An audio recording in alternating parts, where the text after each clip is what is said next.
Tried to go live. That didn't work all that well.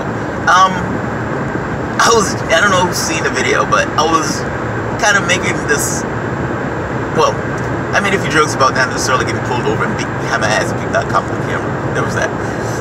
Jeremy Corbyn! Yes, I'm starting right there. Jeremy Corbyn! Jeremy Corbyn! I am on my way to the People's Summit. And I didn't get to sleep well at night. None of that stuff.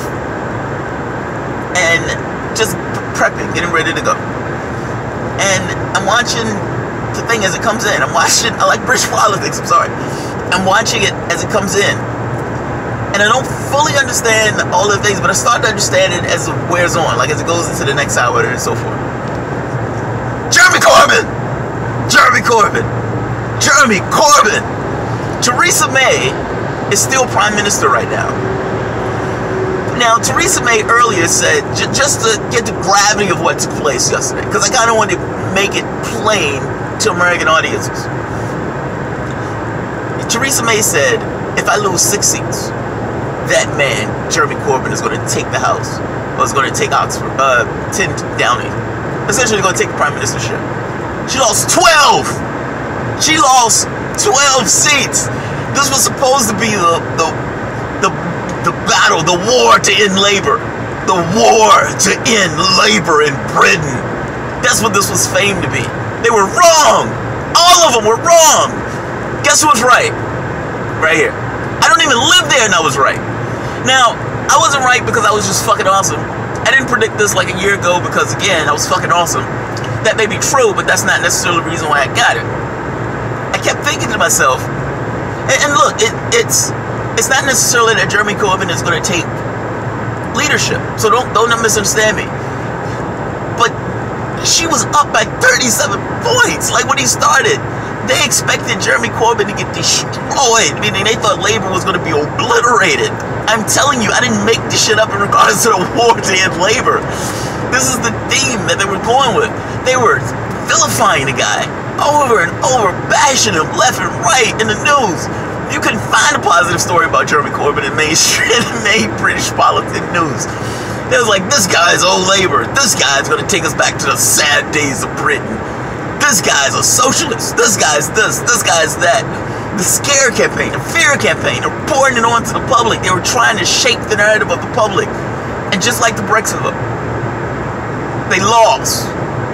They lost. They didn't lose because of the narrative per se. They lost because the public is onto it. They distrust media. I don't know how it is necessarily in Britain in regards to how people view media. And in the United States, it's not positive. It's not a positive thing. My glasses are really large on this. It's not a positive thing at all. By any stretch of the imagination, it's not positive. You can look at the polls in regards to how public view the media. Now, the reason why I said, back a year ago, having a conversation, I'm making this point, Jeremy Corbyn is going to win Labour, and Jeremy Corbyn is going to be Prime Minister. And I was laughed at. He mocked me. I was mocked. I was mocked. I was mocked and laughed at. But that's okay. I had a quiet confidence in myself that I was going to be right. Now, no, he's not necessarily Prime Minister, but she called a snap.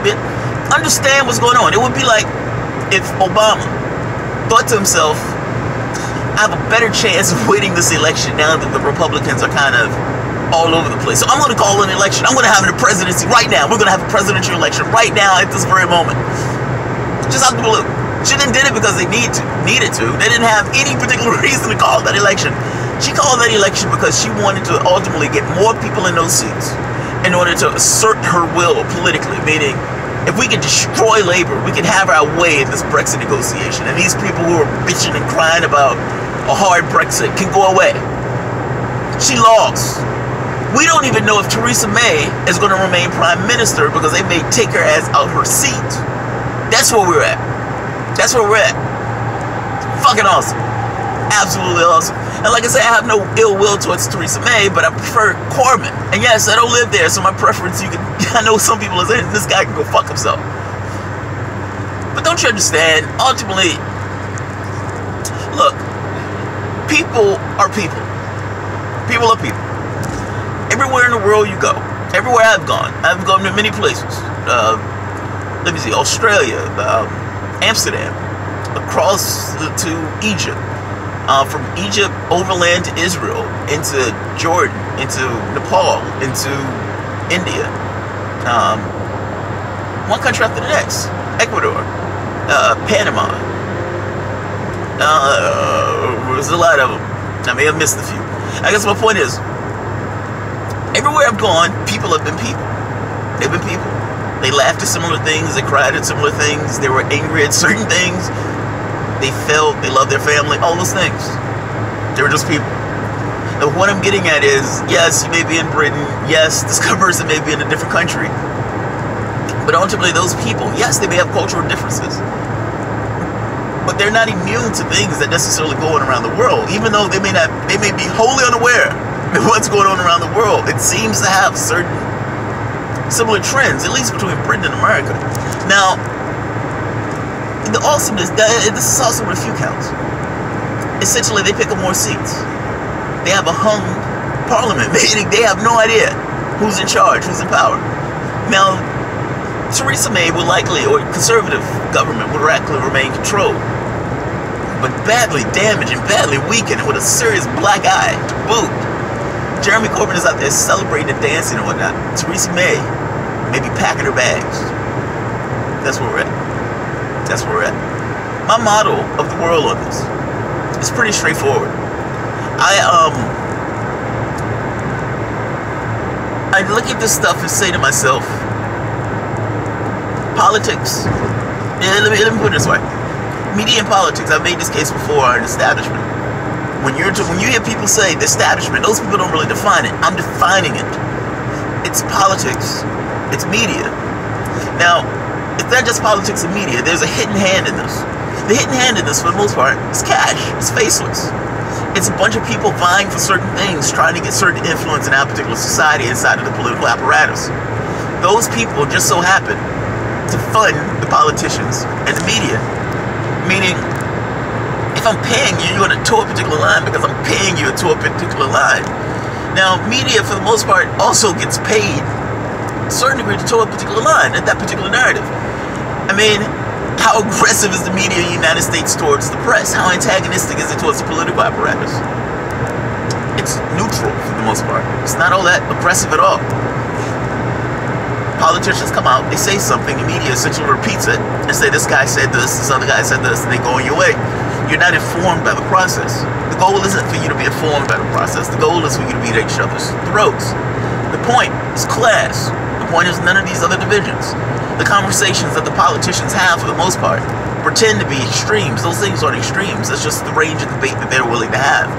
Now, that's the range of the debate they're paid to willing to have to a certain degree. And not just that, meaning anything beyond that narrative is fringe, loony, it's out there. If you're going to hurt the wallets of the people who are essentially owning particular companies, because understand, who owns a particular company? You have 6 media companies in the United States. I don't know how many you have in Britain, but in the United States you only have like 6 or 7. If you want to get on TV, if you want to get on radio, you better have a particular narrative. Well, let's say TV. If you want to get a media, well, let's just say media. You better have a particular narrative. And if that narrative is antagonistic towards the establishment itself, you're not going to be on TV. You're not going to be on TV. Not just not be on TV, you're going to be considered fringe and everything else. Now, that's true in America. That's my model for America. So when I look at this stuff, I'll say, all right, cash runs through our political apparatus. How a person votes is going to be influenced either by cash that's pushing him or by public that looks like they're about to essentially take his head off. The guys with the pitchforks. Now, if you have enough pitchforks, yes, you can influence their behavior to do a particular thing. Meaning, it doesn't matter how much cash you got. If you have enough pitchforks, those people are going to be terrified. At the very least, they're going to think they're going to lose their seat. But that's not usually what takes place. People are usually at work. People are usually focused on other things. So there are no pitchforks. You just have people paying them. You just have people paying them. Now, that's American politics. Politicians interact with media in regards to put stories out. They flow back and forth. That's politics. I mean, that's politics and media in the sense of how these guys interact with one another. Now, in Britain, I assume for the moment, but now, understand for a moment. This doesn't necessarily have anything to do with the American people or a public. Even though this narrative is being put out, whether that narrative is accepted is a whole different animal. That's a whole different animal. You need a certain amount of trust in order to get across a particular narrative. Otherwise, it's just going to be distrusted. They're going to think you're full of it.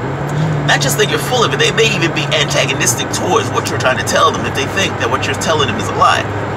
Now, I would make the case that this is what takes place in American media. This is why the media has such a low approval rating. And this is why all these stories about Seth Rich and everything else, they have to keep saying the story's debunked every other day. It's debunked, it's debunked, it's Russia, it's Russia. They have to keep saying it over and over and over again.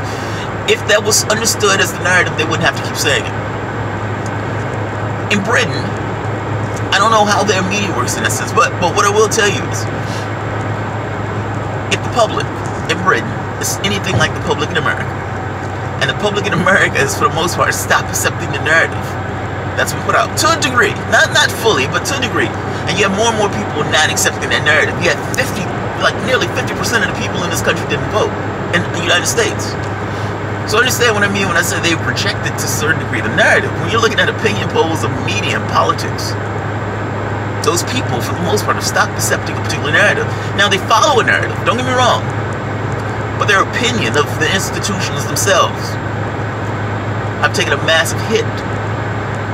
What those people want is not what the politicians and what the establishment gives them. What the establishment gives them is something different than what they want. Meaning, if you ask those people are to the left. Now, if you take that to Britain, Britain is already further to the left than the United States. I guess what I'm saying is the disparity between what the public wants versus what the establishment is trying to give them and convince them that they want are very different things. What you saw in that vote was essentially what the establishment told them. Hey, this is what's good for you. You see this Theresa May, you see this conservative who's going to do these weird and ridiculous things in regards to security of Britain. That's your best bet. Jeremy Corbyn is fucking crazy. He's crazy. He's insane. He's crazy. He's crazy. He's going to hurt Britain. He's going to hurt us. He's going to hurt us. He's a terrorist. He's a terrorist. He's a socialist. He's a communist. Commie Jeremy. Commie Jeremy. And no, the thing that they like to say is, well, if you want a strong Britain and you want a strong national health service, you need to have a banging economy. To have a banging economy, you need Theresa May. They always say this stuff. It's awesome. It's hilarious. And the public didn't buy it. The public didn't buy it. What the public wants is different than what the media and what the political apparatus wants. That's the point I'm getting at. My model looks at it as these guys are bought. These guys are paid for. Now, the politician says something. The people who are paying the media apparatus has certain themes that they go with, certain narratives. There's certain things that they say, but more important is the things that they don't say. That's more important. Sometimes, when people are saying things, it makes you think that what they're saying is all there is. It's not. It's not. The things that they don't say sometimes are far more important than the things they actually do say. So the conversations that they may be having may not be the conversations that you actually need to have. This is the point I'm getting at when I'm saying the narrative of media. A media who would look at killing 1 million Iraqis and say, holy shit, we just killed 1 million Iraqis. Whoa, that's a big deal. We kill one person in this country, we go to prison, but you killed 1 million Iraqis. That shit ain't on the air. That's not on the news at all. That's not going to be covered by any stretch of the imagination. And any conversation you have about military and everything else, they don't talk about the people we've murdered. They only talk about the people who injured from our particular country. Well, that's dishonest at best, but that's the narrative that's being played. I'm making a point that the reality of the situation is always skewed based upon the story that they prefer. If that makes sense. If that makes sense. Meaning, I don't have to pay Chuck Todd to be oblivious. Now, Chuck Todd may be oblivious because I bought Chuck Todd knowing that he was oblivious, and this was awesome for me. Or Chuck Todd is oblivious because Chuck Todd knows that there are certain things that Chuck Todd needs to say, or the certain things that Chuck Todd needs aligned to Chuck Todd needs to toe. It doesn't really matter to me in my model. In my model, Chuck Todd is oblivious. Many of these news guys are somewhat oblivious. You're going to have some who buck the trend, but many of these news guys are oblivious. None of them bring up the actual issues that affect us, particularly when it regards to class. Jeremy Corbyn is a class warrior. That man is a class warrior. He always carries a sword and shield. That's all I'm saying. Because he's a class warrior. Sanders is a class warrior. These guys are class warriors. The media hates these guys because ultimately these people know that if these guys get in power, it is going to directly, adversely affect their particular interests. Politics and media. Both. It's going to adversely affect both. Now, for you as an individual, these people should be fucking awesome to you because these people are going to directly benefit you. It's not a zero-sum game. There are going to be some things where you're going to benefit and lose, but all I'm saying is part of the reason that the political apparatus and the media apparatus hates these guys is because these guys will directly affect their interests. Public talk through it. Public talk through it. They pick the person who is best for them. And you know what's wild about that? I was listening to the media this morning talk about them, and they were saying how, you know, this was shocking and all this other stuff. And I'm looking at this like, that's not shocking, dude. It's what the public wanted. If you go and talk to the people and say, hey, what do you want? And if you run a campaign based on what do you want, guess what? Those people are going to vote for you because you're asking them, hey, what do you want? What do you want? What is the thing that will make your life a little bit easier? What is the thing that will make your life better? What is the thing that will make your life a little bit more secure? What is the thing that's going to keep certain bills off of you? What is the thing that's going to help you go from point A to point B of your life without being hit on the head and without being essentially mistreated by the society that can essentially prey on the people who are coming in? It's almost like what's that? It's a movie where there's this massive wall and it's like they bring them up at a certain point and people just wake up and they're being brought into this can't think of the name of it. I made a point that you fall into this life. You fall into it. And you go through it. And do you want a life where you're beat on your head and preyed upon by the people who are already here? Or do you want a life where we support one another and help each other as we make our way through this particular life? You can have either one. I'd argue that for the 99% of the people, the latter, the one that helps each other, it's better. That's Corbyn. That's Sanders. That's Corbyn and Sanders. The public understood it. When they saw him, they heard him talk, they shook his hand. The guy seems earnest. He's a lefty. He's a full-on lefty. The man is pretty much a socialist. So, Jeremy Corbyn, whether he takes the prime ministership or not in the future, I'm not saying now. Theresa May has enough to retain her house, and I'm not going to go into the minutia. It's going to be somewhat unclear. But some people, a lot of big names, lost their seats yesterday. Like, shockingly, lost their seats. Like, where people were like, holy shit, he's on the cabinet. The guy is in the cabinet and the guy lost. The public took his ass out of office. Amazing. It's absolutely amazing. It's amazing. They gave that guy no credit at all. They slandered the guy. They slammed him, smeared him, called him everything but a child of God. Theresa May damn near lost her seat tonight. Or last night.